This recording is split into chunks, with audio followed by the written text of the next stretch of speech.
dear students, welcome to today's class. So in this class we will discuss about what images formed by convex and concave mirrors.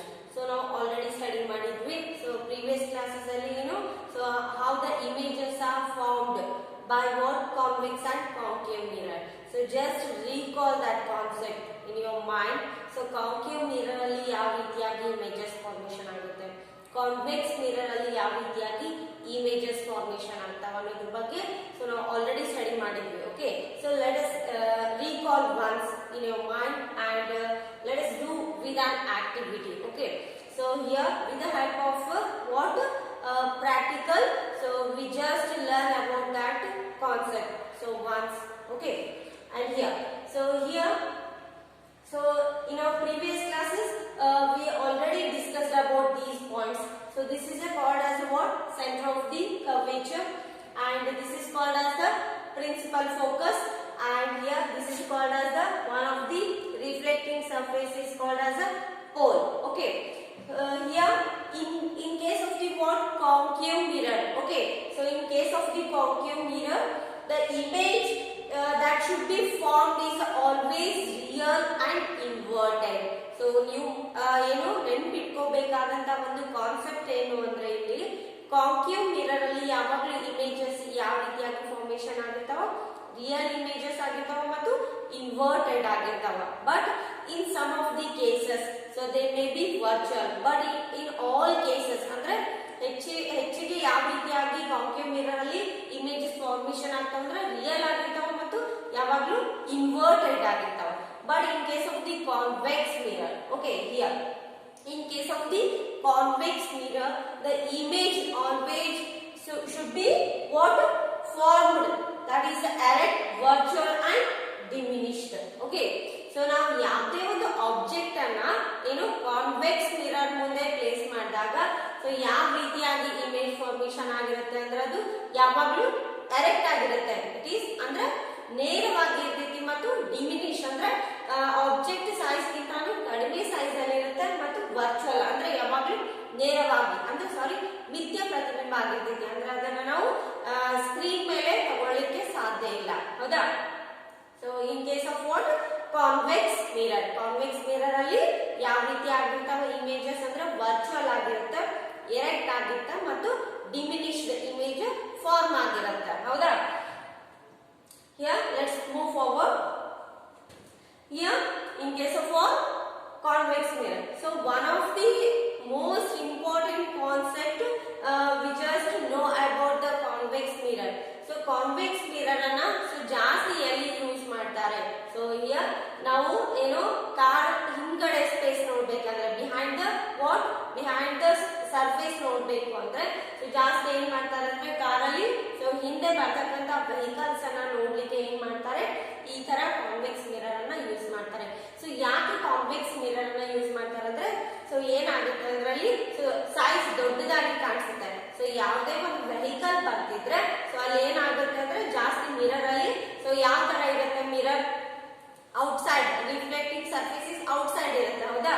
So ಯಾವುದೇ ಒಂದು vehicle ಬರ್ತಿದ್ರೆ ಏನಾಗುತ್ತೆ? So ಎಷ್ಟೇ ದೂರದಿಂದ ಬರ್ತಿದ್ರು so ಜಾಸ್ತಿ area cover ಮಾಡ್ತಿದ್ವಿ. ಯಾವುದು? Convex mirror. So in case of the what? Behind the what vehicles, so we just use a convex mirror to see the wide view of the what? Surface.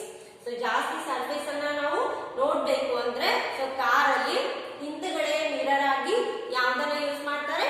Convex mirror ಅನ್ನ use ಮಾಡ್ತಾರೆ. Okay, so ನಿಮ್ಮ ತಲೆಯಲ್ಲಿ ಇರ್ಲಿ. So ಕಾರಿನ ಹಿಂದಗಡೆ ಅಂದ್ರೆ ಯಾವುದೇ ಒಂದು ವೆಹಿಕಲ್ ಬರ್ಬೇಕಂತ ನೋಡ್ಲಿಕ್ಕೆ ಒಂದು ಮಿರರ್ ಅನ್ನ ಫಿಕ್ಸ್ ಮಾಡಿರ್ತಾರೆ. ಸೊ ಅದು ಮಿರರ್ ಯಾವ್ದಾಗಿರುತ್ತೆ ಹೇಳಿ ಅಂದ್ರೆ ಕಾನ್ವೆಕ್ಸ್ ಮಿರರ್ ಆಗಿರುತ್ತೆ. ಯಾಕಂದ್ರೆ ಸೊ ಅದು ಜಾಸ್ತಿ ವ್ಯೂ ಅಂದ್ರೆ ಹೆಚ್ಚಿನ ಒಂದು ಏರಿಯಾನ ಕವರ್ ಮಾಡ್ತೈತಿ. ಯಾವುದೇ ವೆಹಿಕಲ್ ಬಂದ್ರು ಸೊ ಅದೇ ಒಂದು ಚಿಕ್ಕ ಮಿರರ್ ಅಲ್ಲಿ ಕಾಣಿಸುತ್ತೆ. ಹೌದಾ? So next point is what? The image which is formed by the concave mirror. So ನಾವು already study ಮಾಡಿದ್ವಿ concave mirror ಅಲ್ಲಿ ಯಾವ ರೀತಿಯಾಗಿ images formation ಆಗ್ತಾವಂತ. Here look at this diagram.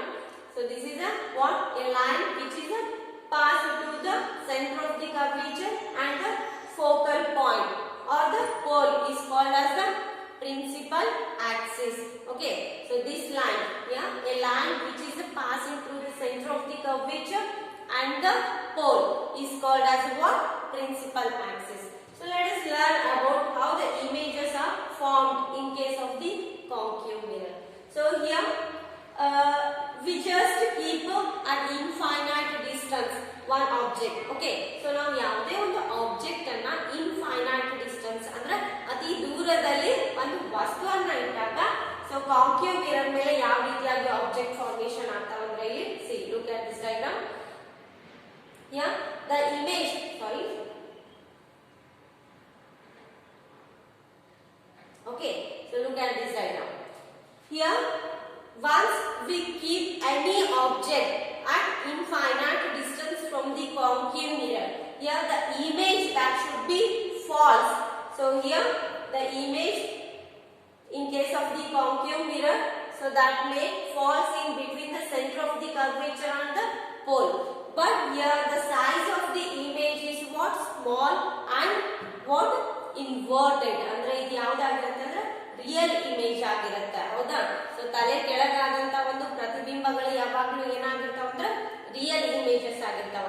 ನಾವು ಒಂದು ವಸ್ತುವನ್ನ ಒಂದು ಆಬ್ಜೆಕ್ಟ್ ಅನ್ನ ಕಾಂಕೇವ್ ಮಿರರ್ ಇಂದ ಅತಿ ದೂರದಲ್ಲಿ ಇಟ್ಟಾಗ ಯಾವ ರೀತಿಯಾಗಿ ಲೈಟ್ ರೇಸ್ ಫಾಲ್ಸ್ ಆಗ್ತಾವ ಕಾಂಕೇವ್ ಮಿರರ್ ಮೇಲೆ, ಯಾವ ರೀತಿಯಾಗಿ ಇಮೇಜಸ್ ಫಾರ್ಮೇಶನ್ ಆಗುತ್ತೆ.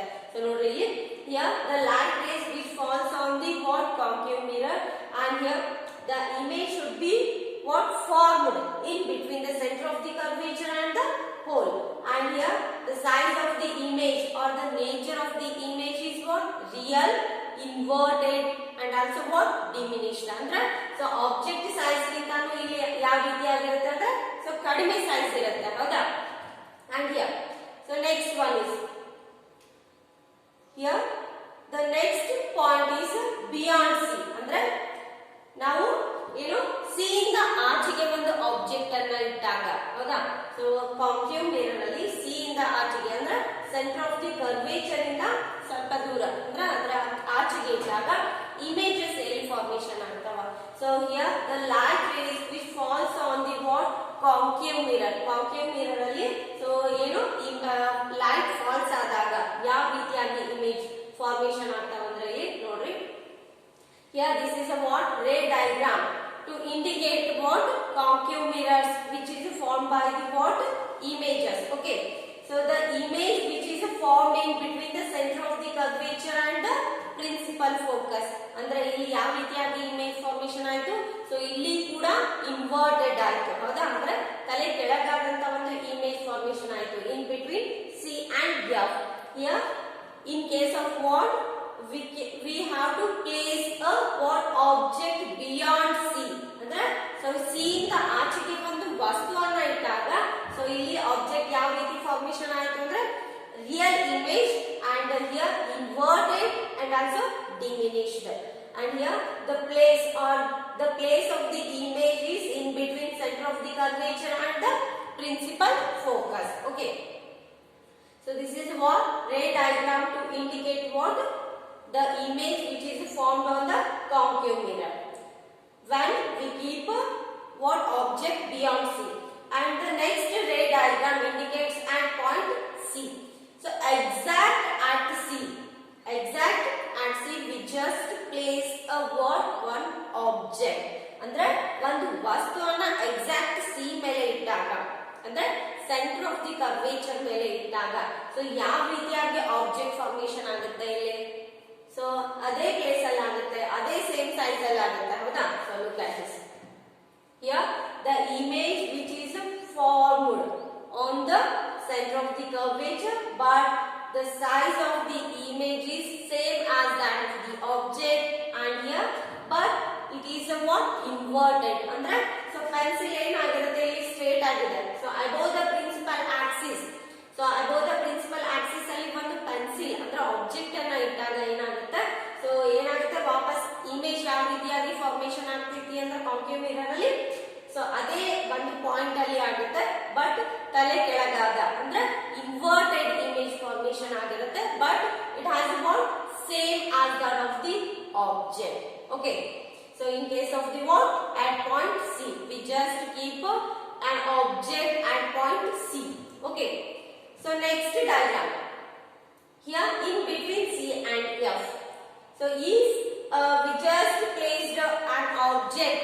So in between the C and F. ಅಂದ್ರೆ center of the curvature ಮತ್ತು principal focus ಮಧ್ಯದಲ್ಲಿ ಒಂದು ಪೆನ್ಸಿಲ್ ಅನ್ನು ಇಟ್ಟಾಗ so concave mirror ಅಲ್ಲಿ ಯಾವ ರೀತಿಯಾಗಿ ಇಮೇಜ್ ಫಾರ್ಮೇಷನ್ ಆಗಿರುತ್ತೆ.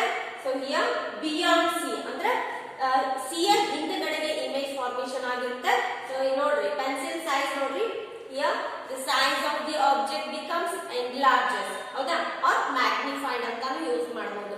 So here the size of the object is what diminished but size of the image is what enlarges or magnified ಅಂದ್ರೆ so size ಏನಾಗೈತಿ ಜಾಸ್ತಿ ಆಗೈತಿ ಹೌದಾ but here the image formation should be behind C okay or beyond C and here this is what the nature of the image is real inverted and magnified ಅಂದ್ರೆ ನೋಡ್ರಿ ನಾವು centre of the curvature ಮತ್ತು principal focus ಮಧ್ಯದಲ್ಲಿ ಒಂದು pencil ಅನ್ನ ಇಟ್ಟಾಗ concave mirror ಅಲ್ಲಿ ಯಾವ ರೀತಿಯಾಗಿ ಇಮೇಜ್ ಫಾರ್ಮೇಷನ್ ಆಗಿರುತ್ತೆ ಅಂದ್ರೆ ಇಲ್ಲಿ ಸೊ ಪೆನ್ಸಿಲ್ ಯಾವ ರೀತಿಯಾಗಿ ಕಾಣಿಸುತ್ತೆ ನಮಗೆ ಕಾಂಕೇವ್ ಮಿರರ್ ಅಲ್ಲಿ ಸೊ ದೊಡ್ಡ ಸೈಜ್ ಆಗಿ ಕಾಣಿಸುತ್ತೆ ಬಟ್ ಇನ್ವರ್ಟೆಡ್ ಆಗಿರುತ್ತೆ ಹೌದಾ so here which is a form beyond C ಅಂದ್ರೆ ಸೆಂಟರ್ ಆಫ್ ದಿ ಕರ್ವೇಚರ್ ಹಿಂಗಡೆಗೆ ಅಥವಾ ಅದರಿಂದ ಆಚೆಗೆ ಇಮೇಜ್ ಫಾರ್ಮೇಷನ್ ಆಗಿರುತ್ತೆ ಓಕೆ ಯಾ so this is what the ray diagram to indicate the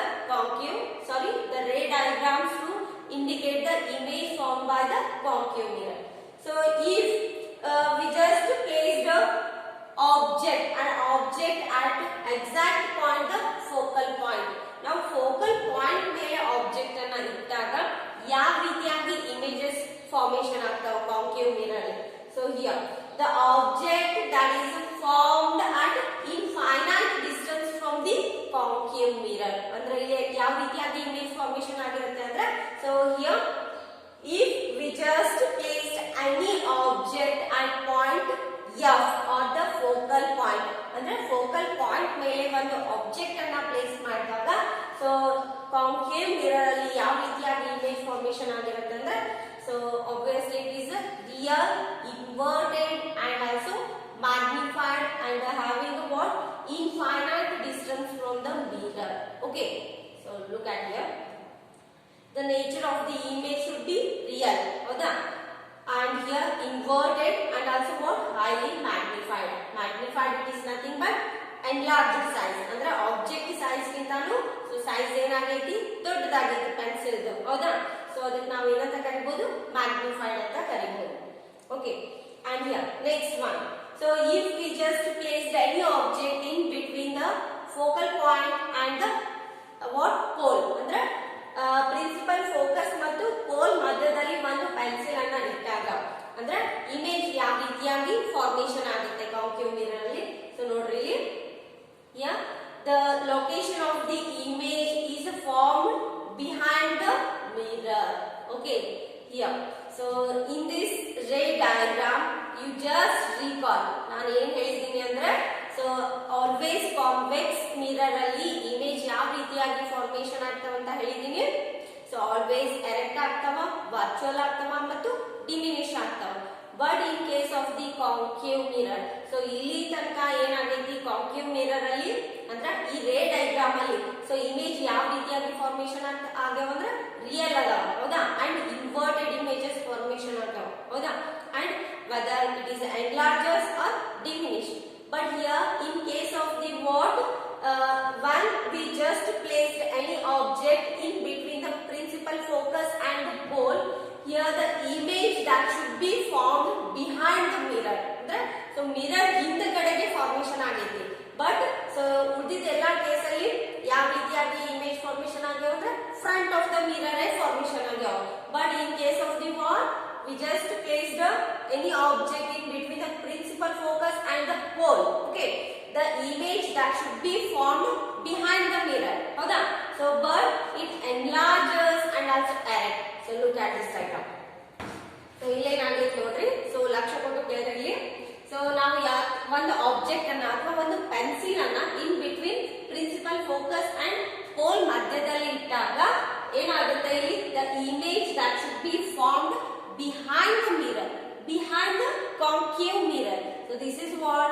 just trying to explain concave mirror only. Okay, so here in case of the concave mirror, so here the size of the what image that is enlarges and also erect is there. So one point you just noted here, the pencil that should be formed erect ಅಂದ್ರೆ ನೇರವಾದ ಒಂದು ಪ್ರತಿಬಿಂಬ ಮೂಡೈತಿ ಇಲ್ಲಿ ಹೌದಾ. So ಅಂದ್ರೆ so concave mirror ಅಲ್ಲಿ ಏನಾಗುತ್ತೆ, so erect ಅಂದ್ರೆ ಎರೆಕ್ಟ್ ಇಮೇಜ್ ಮೂಡಿಸುತ್ತೆ ಹೌದಾ, ವರ್ಚುವಲ್ ಆಗಿ ಇರುತ್ತೆ, ಎನ್ಲಾರ್ಜಸ್ ಇರುತ್ತೆ ಅಂದ್ರೆ ಸೊ ಎಲ್ಲಾ ರೀತಿಯಲ್ಲಿ ಇಮೇಜ್ ಫಾರ್ಮೇಶನ್ ಆಗುವುದು ಎಲ್ಲಿ ಅಂದ್ರೆ ಕಾಂಕೇವ್ ಮಿರರ್ ಅಲ್ಲಿ ಹೌದಾ. ಬಟ್ ಏನು ಕಾನ್ವೆಕ್ಸ್ ಮಿರರ್ ಅಲ್ಲಿ ಸೊ ಏನು ಎಲ್ಲಾ ತರ ಇಮೇಜಸ್ ಫಾರ್ಮೇಶನ್ ಆಗಂಗಿಲ್ಲ ಹೌದಾ. ಅಂದ್ರೆ ಎಲ್ಲಾ ತರ ಇಮೇಜಸ್ ಅಂದ್ರೆ ರಿಯಲ್ ಆಗಿರ್ಬೋದು ಅಥವಾ ವರ್ಚುವಲ್ ಆಗಿರ್ಬೋದು, ಡಿಮಿನಿಷ್ಡ್ ಆಗಿರ್ಬೋದು ಅಥವಾ ಎರೆಕ್ಟ್ ಆಗಿರ್ಬೋದು, ಇನ್ವರ್ಟೆಡ್ ಆಗಿರ್ಬೋದು. ಸೊ ಈ ತರ ಎಲ್ಲ ಇಮೇಜಸ್ ಫಾರ್ಮೇಶನ್ ಆಗುವುದು in case of the only concave mirrors. Okay, so here in between the F and the pole P ಹೌದಾ.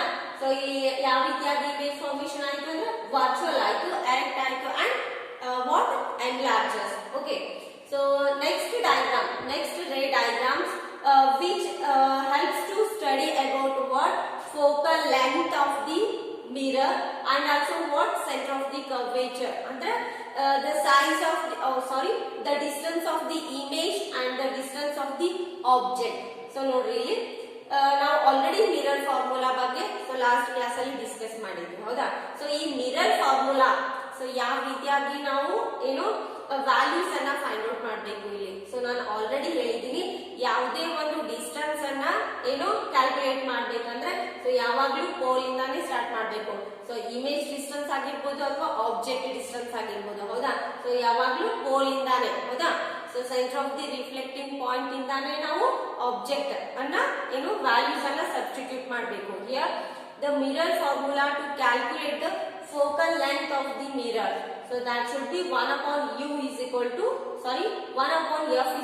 1 upon u plus 1 upon v. So how we can find out the values of the focal length and object distance and also image distance? So look at it, the image here the 30 centimeter, here this is what object, okay, and this is what pole howda. So here the 30 centimeter in this ray diagram indicates that the value of the object distance, that is u howda. ಅಂದ್ರೆ ಈ pole ಇಂದ object ಗೆ ಇರ್ತಕ್ಕಂತ ಒಂದು distance ಗೆ ಏನಂತ ಕರಿತೀವಿ, u value ಅಂತ ತಗೊಳ್ತೀವಿ. ಸೊ ನೆಕ್ಸ್ಟ್ ಇನ್ನೊಂದಂದ್ರೆ f value, focal length value ಯಾವ ರೀತಿಯಾಗಿ ತಗೊಳ್ಬೇಕು ಅಂದ್ರೆ ಸೊ ಪೋಲ್ ಇಂದ ಏನು ಪ್ರಿನ್ಸಿಪಲ್ ಫೋಕಸ್ ಗೆ ಇರ್ತಕ್ಕಂತ ಒಂದು ಡಿಸ್ಟೆನ್ಸ್ ಗೆ ಏನು ಫೋಕಲ್ ಲೆಂತ್ ಅಂತ ತಗೊಳ್ತೀವಿ. ಸೊ ನೆಕ್ಸ್ಟ್ ವಿ ಅಂದ್ರೆ ಇಮೇಜ್ ಡಿಸ್ಟೆನ್ಸ್. ಸೊ ಇಮೇಜ್ ಎಲ್ಲಿ ಫಾರ್ಮೇಶನ್ ಆಗುತ್ತೆ ಅದ್ರ ಮೇಲೆ ಡಿಪೆಂಡ್ ಆಗಿರುತ್ತೆ. ಸೊ ಇಮೇಜ್ ಏನಾದ್ರೂ ಇಲ್ಲಿ ಫಾರ್ಮೇಶನ್ ಆಯ್ತು, ಇಲ್ಲಿ ಆಯ್ತು, ಸೊ ಬಿಯಾಂಡ್ ಸಿ ಆಯ್ತು, in between F and P ಆಗಿರ್ಬೋದು, in between C and F ಆಗಿರ್ಬೋದು, ಅಥವಾ ಬಿಹೈಂಡ್ ದ ಮಿರರ್ ಆಗಿರ್ಬೋದು. ಸೊ ಅದು ಯಾವೇ ರೀತಿ ಇತ್ತಂದ್ರೂ ಸೊ ಅಂದ್ರೆ ಪೋಲ್ ಇಂದಾನೆ ನಾವು ಡಿಸ್ಟೆನ್ಸ್ ಅನ್ನ ತಗೊಳ್ತೀವಿ. ಸೊ ಒಂದ್ ಪಾಯಿಂಟ್ ಏನಾದ್ರು ನೆನ್ಪಿಟ್ಕೋಬೇಕಂದ್ರೆ ನೀವು, ಸೊ ಏನಾದ್ರು ಸೈಜ್ ಎರೆಕ್ಟ್ ಆಗಿತ್ತು ಅಥವಾ ಇಲ್ಲಿ ಮೇಲ್ಗಡೆ ಇತ್ತು ಅಂದ್ರೆ ಅದು ಯಾವ್ದಾಗಿರ್ತೈತಿ, ವರ್ಚುವಲ್ ಇಮೇಜ್ ಆಗಿರ್ತೈತಿ. ಸೊ ಇನ್ವರ್ಟೆಡ್ ಅಂದ್ರೆ ತಲೆ ಕೆಳಗಾದ ಪ್ರತಿಬಿಂಬಗಳು ಮೂಡ್ತಿದ್ರೆ ಅದು ರಿಯಲ್ ಇಮೇಜ್ ಆಗಿರುತ್ತೆ. Okay, and here remaining concept will continue in our next class. So if you are having any doubts regarding this concept, you just call me and try to clear the concept. Okay.